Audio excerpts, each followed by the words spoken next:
Good morning. I'm Gord Long with the Financial Repression Authority. As part of our ongoing series with leading investors regarding financial repression, I have Ira Harris joining us this morning from Chicago.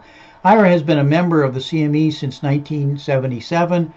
He serves as a global macro trader with floor experience, and noted as also he pens notes from underground. Welcome, Ira. Thank you, Gordon. Welcome. I'm glad to be here. It's a pleasure to have you with us today. I've been looking forward to talking to you. For those who aren't familiar with your background, could you update our listeners and the things you're currently involved with? Well, I've been a hedge fund manager going back into the 80s, all successfully, redid it again, then redid it again. But I've basically been trading for myself, but I'm an analyst trader. So whatever I think about, I'm actually putting it into play. I'm not a salesperson, I just do it. But now I've just recently taken a job with some young guys who were reading the blog since its inception in December of 2009. Hard to believe it's that long. So I'm over here and I'm trading. I'm just trading my money, but I sit with them and we do global macro viewpoints of what we think is going to take place. Not high frequency trading. We actually try to use the high frequency algos in their efforts to get better prices when we think that we're looking for quality investments to put on. Ira, we're going to talk about initially financial repression. And I wonder if we could start with you giving, could you define it in your own words what that terminology means to you? Yes. Let me give it, Carmen Reinhart of famous Rogoff Reinhardt, but Carmen Reinhart is a fine economist. She doesn't need Rogoff she's written extensively on it. But I would say this, it goes back to the way that governments want to pay the interest on their debt. So we go back to World War II. We can go back in history further. We can go back to King Philip of Spain. This has been going on for a long time. So when they borrow money, they don't really want to repay the money at any type of real market rate. So they artificially hold rates down in order to pay off creditors at what I would say artificially or fixed rates that are really not market rates. And it's done. We saw it done after World War II. Yes, we did. All the Russian governments who had borrowed extensively to finance the war looked to pay it off by rates held down, and they wouldn't allow market rates. In fact, it was so much so that the Fed had to go to the Treasury and say, whatever agreement we had made, it's over. So you got the famous accord, and you can go Google it, your listeners can go Google it, the Accord of 1951, in which they made agreements to finally allow the market rates to rise so that creditors would get some type of genuine return on their money rather than one that was fixed by the government. So it's really about the size of the government debt and trying to be able to afford to finance it, or I'll use the word debase it maybe. Pay it off in less value. So are our current policies from the Federal Reserve really aimed at just that, or maybe it's a combination of other things? And I'm talking about quantitative easing and ZIRP, obviously. Yes, or as Ben Bernanke famously called it in Jackson Hole, the portfolio balance channel, which he wanted to redo. And they keep telling us, okay, Yellen was out there telling us again, and in her argument with what's his name, who ran for U.S. president, but she just had a very vocal argument because he was complaining about it. The guy who wrote the book about the Corvair, unsafe at any speed, and he was complaining that they were repressing savers because he was getting all kinds of letters. And she said, look, shut up, stop complaining, because your house has gone up in value, your stock portfolio has gone up in value, your grandchild may have gotten a job, your neighbor may have saved his job. So just basically shut up and like it and realize how this has benefited you. So that's where we're at. For the higher net worth people, there's a good argument it has benefited. But for those who haven't, at the lower end, they're suffering pretty there is serious inequalities, I think, have came into the system. Is that fair? That's 100% right. And it starts with Tim Geithner, because it was bailing out Wall Street and bailing out the banks versus Main Street. That's what goes on. And it's interesting because I had an argument on CNBC back in 2007 with Meredith Whitney, Yep. and of fame, and she said, and I said, look, the best thing that you can do is to refinance everybody in this country's mortgage. Refinance everybody. Take it down to 3%. The government is able to borrow money at X amount of money. It won't cost them anything. It will actually help Main Street, and everything will work out after that. And she maintained, no, you can't do that because there's covenants in these asset-backed securities, the bond aggregations that were done. I said, forget about that. Every debt workout in history, from the Club of Rome to the Club of Paris, is all about creditors and debtors meeting and working out some type of deal where they both get screwed because that's the best deal for everybody. But they wouldn't do that because they were so afraid of how much bad debt was on the books of the banks. It was first bail out the banks, and everything else has gotten away from us. And now the Fed has maintained this, and so it's been the savers. It's been the people who said, well, look, I'm saving for my retirement. The government's borrowing X amount of money. They're going to pay me this. Okay, if I get 4 or 5% for the rest of my duration of my life, I'm set up. That's what I've built for. Now you're getting zero, and it's forced you to go into the stock market. But even if you have $1 million in assets, the stock market's not for everybody because, as we're seeing this year, there's a lot of people who are supposedly intelligent stock pickers who've had miserable years, and now they're stuck 20 or 25%, even though the market's at zero. Well, for the average saver to try to recoup 20 or 25%, again, it's all, they say, well, the market's up. Yes, if you timed it. But should we go back to the flash crash of May 2010? Which period of time were you going to avoid? Which period? So everybody wants to smooth, the Fed especially, because they use these stochastic models where everything gets smoothed out over time. Well, that doesn't work for me. Yesterday in the news, we had Third Avenue, which is not allowing redemptions. Well, what good does that do me? If I need the money to pay my bills and I have to go redeem my investment and I can't do it like MF Global or others, I'm stuck. And that's not a good thing. So that's where we're at. And this all stems from the financial repression. Ira, if we had implemented your suggestion on mortgages, as and the impact of Main Street that it would be today versus what we've seen now after 8 years would be phenomenal. And I just interviewed Professor Thomas Coleman at the University of Chicago, and him and Larry Siegel wrote a paper that said it's costing us $1 trillion a year, or 5% of GDP, of money that's being lost from savers that's being transferred to other entities, effectively those who can borrow and borrowing at a cheaper rate, whether that's the government or leveraged players. It's interesting because really the best plan about how to bail out Main Street came from the University of Chicago professor Luigi Zingaldi, who wrote extensively about this while it was going on. This was not, as he laid it out. But of course, President Obama took the wrong guy from the University of Chicago. He took Anthony Goolsbee, and he should have taken Luigi Zingaldi. But you know what? That again falls back on Geithner. So I don't praise these people because when you really look and dig, and I'm not the only one. Sheila Bair has called him out.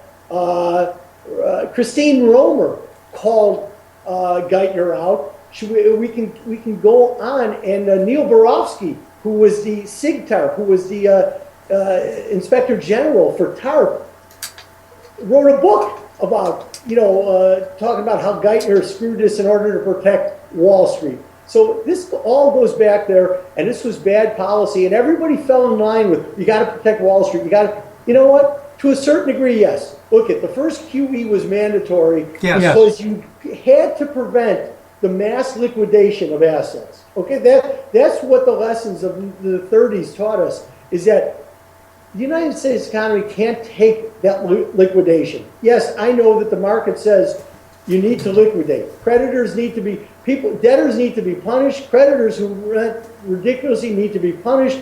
But that first round would have resulted probably in unemployment going to 15 or 20%, maybe higher. We can't take that as a political system. We see what happened in Europe. They didn't do it. They went the other way. They're still suffering under massive,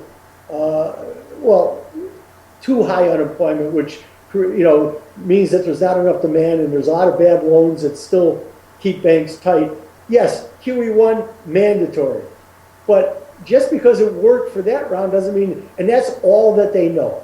That's all that the central bank, that the Fed has known. Well, let's do more. So now, and some people were saying QE to infinity. I thought that was kind of crazy, but all right, they've done this, but savers are still being repressed. And look, it's negative. If I accept the inflation is 1.5%, real yields in the United States are negative 1.5%. People talk about the dollar, and we'll talk about the currencies, I'm sure, but the dollar is going to go higher because they're raising rates. Well, not necessarily. Not necessarily. It need not mean, because again, when people start equating what is the real return on my money, that's the ultimate financial repression, because all financial repression really culminates in inflation, because inflation is the greatest friend of debtors. Right? If I can pay you back with cheaper money, that's why Japan has suffered, because they've never been able to get the inflation that has allowed that debt that was taken on in the late 80s and early 90s to be repaid with cheaper currency. And it's been their problem. They've suffered under that. But every financial authority, when there's too much debt, wants to create inflation. And that's really the bottom line of Rogoff and Reinhardt's book, is that we should tolerate 5 to 6% inflation in order to work off the debt, because it's all about working off debt loads. And as Japan is our model, and I've lost track of which quantitative easing version it is there, and it certainly hasn't worked right now. What do you see going forward as the ramifications for these policies? And I call them monetary malpractice, but let's just call it this experiment. We don't know. They like to point their finger at the people and say, well, where's the inflation? The Krugman school, the summer school, there's no inflation, there's no inflation. There's no inflation until there will be inflation.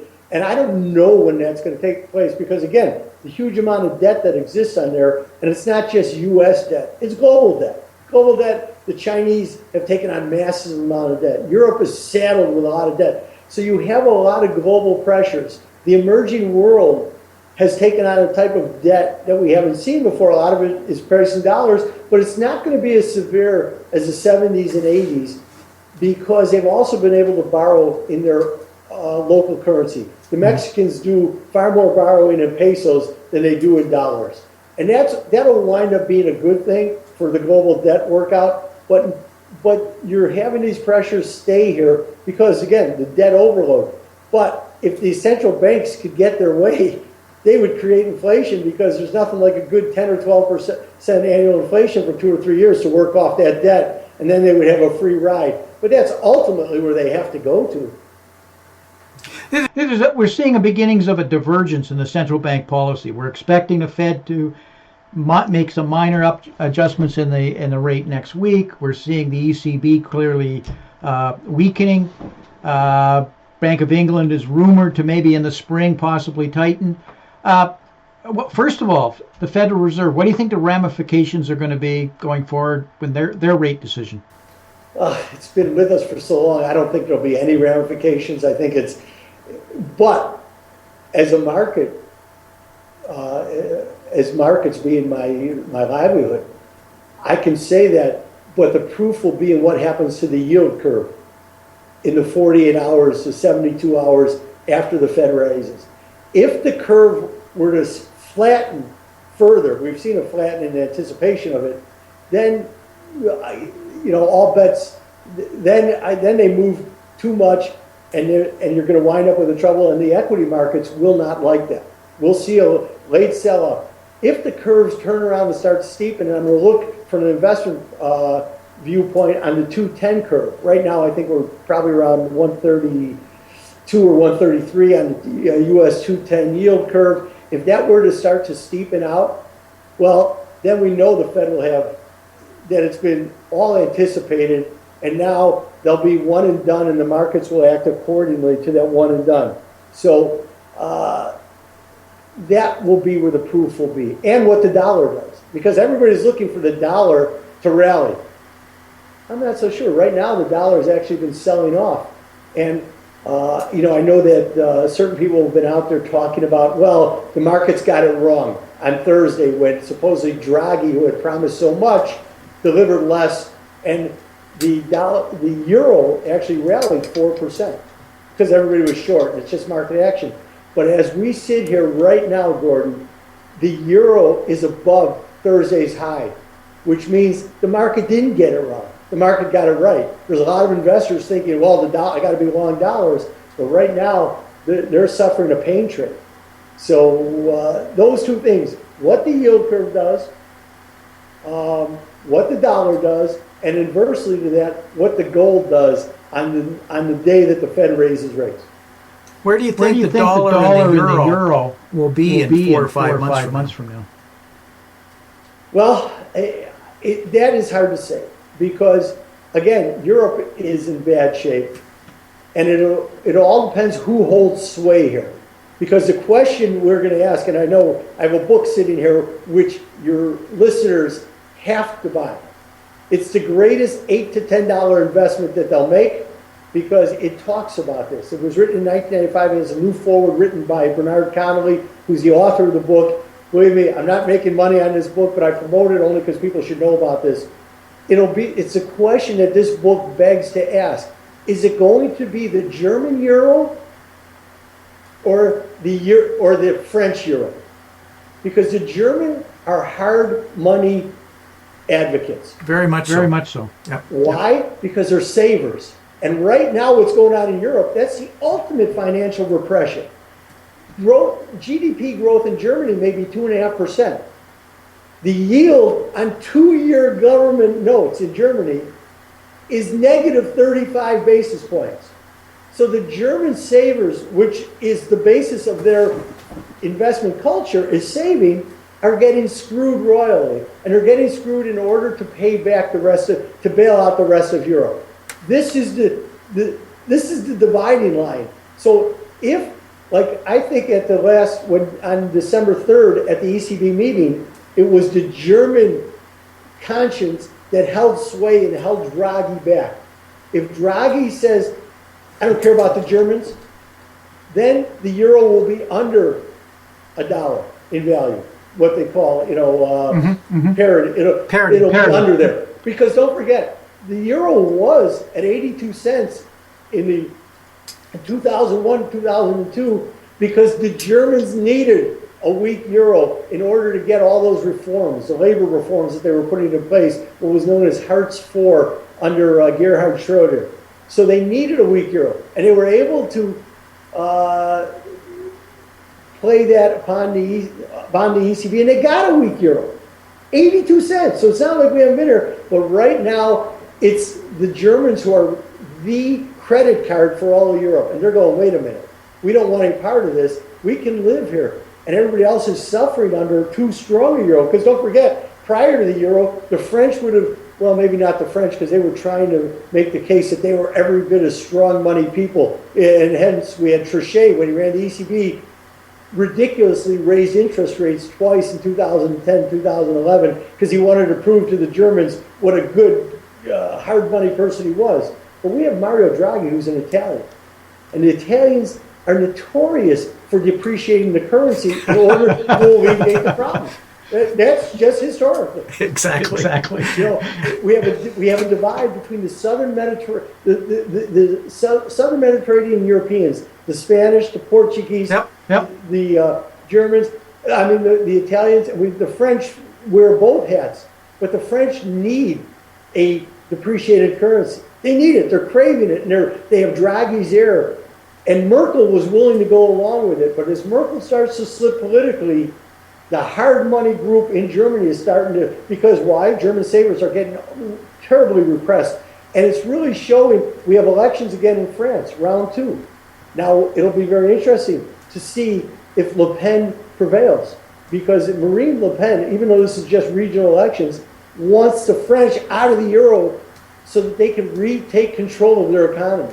They're tired of being Germanized. So again, where will the euro be? It all depends. It will be the German euro, or it will be a Draghi euro, which would be, then it's under a parity. We've got some major changes happening in the political landscape, as you mentioned, Marie Le Pen. We've same thing in Italy. They got Corbyn in the UK. There's a changes brewing of a lot of dissatisfaction. Ira, you mentioned the book earlier. Why did you choose to republish this, and I know how rare it was even to have found it. Bernard Connolly and I have become friends. He is the smartest guy in the global macro realm. End of story. And it's just not me who say that. All the world's central bankers make their way. Bernard knows him. He's talked to him. He was one of the people who put the euro currency together. But when he saw it, he wrote the book because he said he couldn't believe what was going on and the political machinations that were taking place. So he wrote the book. The book originally had 2,000 copies. By the early 2000s, 1,800 copies had been destroyed. There were 200 copies left, and they were selling for up to $800 on the internet. And why were they destroyed? Well, they didn't like what they had to say, and not only did they not like what they had to say, in Europe, it's much easier to sue somebody for defamation. It's not like the United States. And Bernard was being dragged through courts and being sued for defamation, even though it's not. He didn't defame the characters; he defamed the whole process. So they were taken to court for defaming the process. And believe me, I think he's still going to court. Bernard and I talk all the time. He is just an unbelievably bright guy. He understands what's taken place. It is amazing how many people and analysts have not read this book. Now, I know people say I can get it on Kindle. You can't read this book on Kindle. Some footnotes are a page long because he cites everything and brings his readers. To me, this is a graduate seminar in universities, because if you're in finance or if you're in political science or if you're in economics as a graduate student or upper level undergrad, if you can read this book and understand it, you'll have earned your college degree. End of story. That's how significant this book is.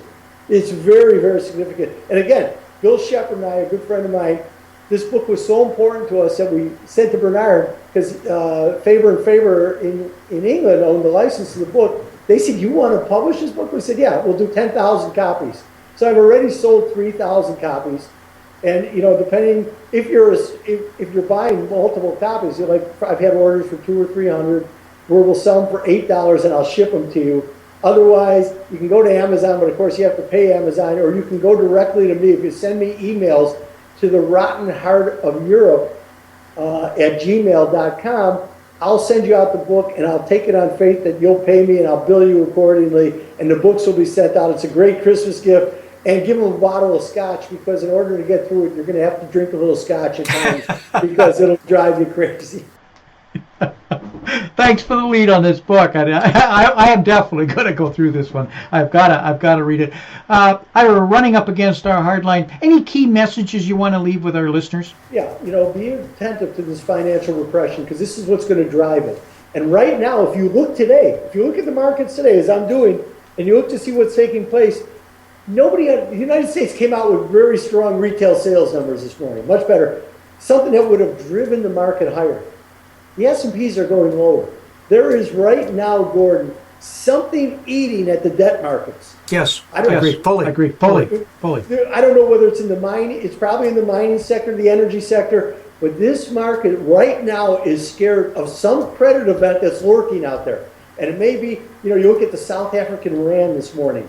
It hit 16 to 1 to the dollar. At the beginning of the year, it was 11.21. So we've had a 39% depreciation of the South African rand. We've had the Mexican peso, because it's a free-floating currency. The best thing is that they're all free-floating. So we're not going from crisis to crisis. But right now, as you and I sit here and talk, there is a credit event somewhere going on. I can't see, but I can tell by the way the markets are acting. Even the yen, which has been has been finding a rally all week, and that's always the case because Japan has so much money invested around the world that when they get nervous, they start bringing it home. And the dollar has actually been selling off here, so it may be a dollar credit event, but something is definitely lurking out there. And what's really dangerous is that it's taking place in late December. These are illiquid markets because of the holidays, and anything that takes place is going to be magnified. Now, if I'm right, it may be that the Fed actually doesn't raise rates on Wednesday. because they'll have wind, because they have to be asking themselves, what's going on here? The markets are not, the stock markets are all, if you look at the coordination of them, the DAX, the German DAX, the Nikkei, the CAC, the British, the US, all failed at their 200-day moving averages this week. All failed. And they're now in sync going down. So the Fed is aware of this, and they have to be asking themselves, is there something out there that we're not seeing? And the Larry Summers, Paul Krugman crowd who are saying, do not raise rate. And I'll throw in Christine Lagarde, the IMF director, who are pleading with the Fed not to raise rates. So but I'll tell you this, if the Fed didn't raise rates on Wednesday, and it's the same question Rick Santelli and I had last December 24th. I put it out in the blog last night. I replayed it. If the Fed chose not to raise rates on Wednesday, the stock market will have a large sell-off because the markets will go, what is the Fed afraid of? Yeah, what do they know? That would change Yellen's picture so dramatic and quickly.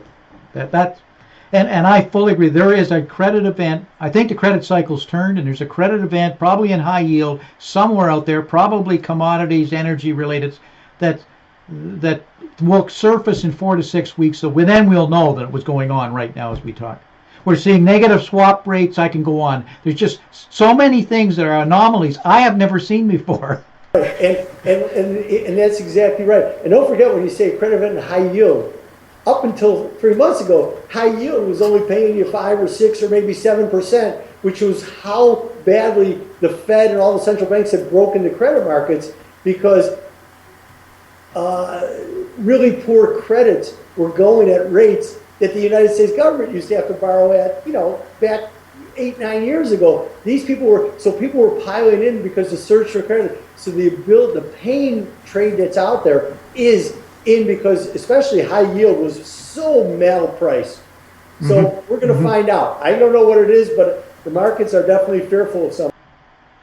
Some of the big commodity players, American Anglo, whether are doing things that are highly unusual. So there's got to be some major weak players. Glencore to me is a canary in a coal mine of the magnitude of the leveraged product. Freeport Mac.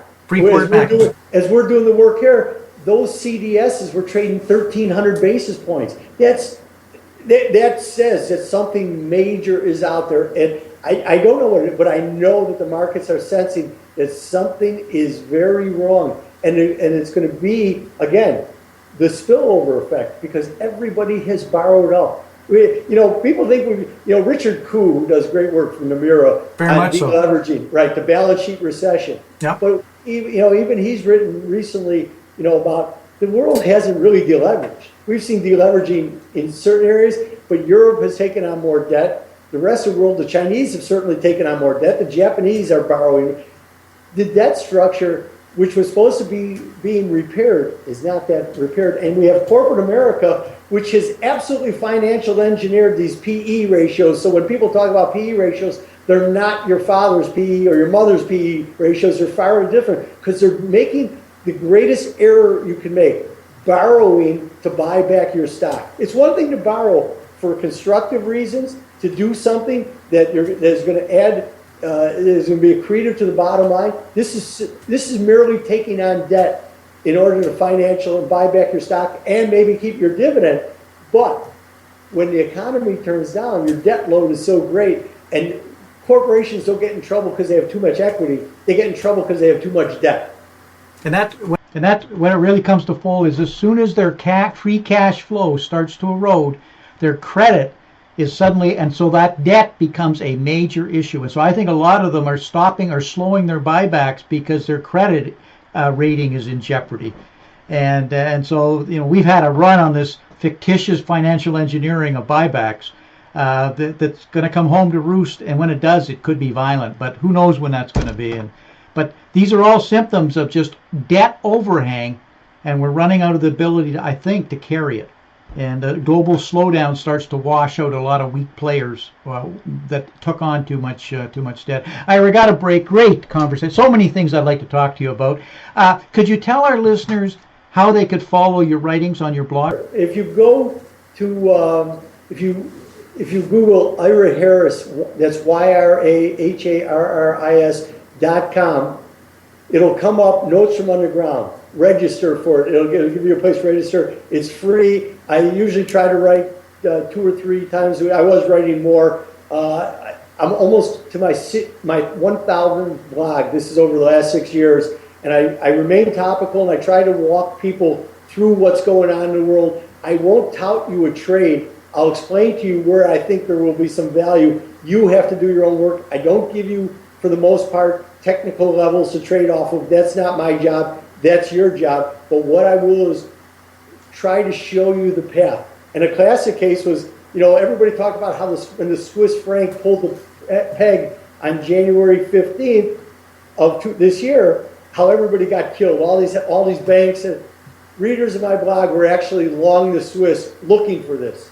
And as I showed last night, Rick Santelli and I had talked about it on December 24th, that something was definitely up, and you could see from a way that the Euro Swiss, which was the key thing that the Swiss National Bank was watching, no matter how much they would intervene, they couldn't get it off the floor that they had put in place. I said, be attentive, be careful. The guys at Vine Street Trading, who I'm working for, had a great day because they had actually put it on as we kept looking at it. So I try to point out things to you. I'll try to explain why the Greek debt crisis is so important, why the French. So you can just go there, Ira Harris, YRAHARRIS.com.